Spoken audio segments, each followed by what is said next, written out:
I gaze out the window actually a lot. I mean, people will call it daydreaming, but actually it's part of what I do.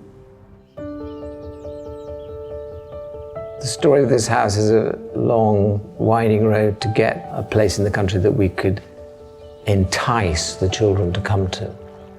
Family has always been really important for me.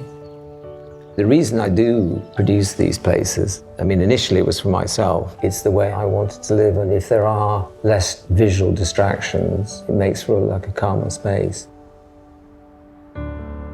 You know, it started in Halifax with the industrial buildings and the chapels, the Methodist chapels, the treeless landscape. You know, I got to do the Calvin Klein store in New York, converting a big bank, you know, a 19th century bank. Half the work has always been working on existing buildings. I could see instantly what I could transform it to. Nobody else could. I mean, people were absolutely horrified. Buildings like this were just full of 100 years of stuff. I rebuilt the whole thing. I mean, literally stone by stone. The layout is very similar to what it was. We just made the odd opening, like this one, and the odd extra window for light. People always complain in England about the light, but if you've got the right container like this, it does do magical things. I mean, the food, the clothes, the lifestyle, it's trying to get to what's essential, I suppose. Trying to make rooms or spaces that make people feel good. This is the way I want to live and conduct.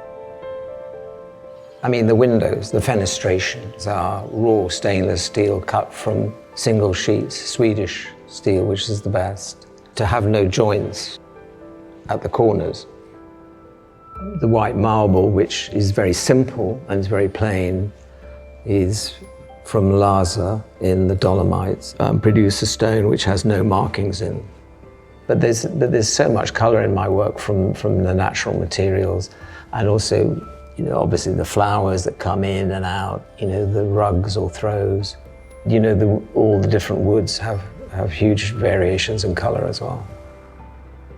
People say, why do I always use the Hans Wegner or Wiener Y chair which we're sitting on? It's the chair that's really reached that point where you can't improve it. You know, it's light, it's elegant, it's strong, it's comfortable, people look good in it. The waste paper baskets here are by Hans Wiener, so that was a... You know, for me, this was to get it right at any cost. You know, I didn't want to say, well, I've compromised here. All these things that I do in controlling the light and the proportion and everything else is really to make things more comfortable. You know, comfort for me is a sort of feeling.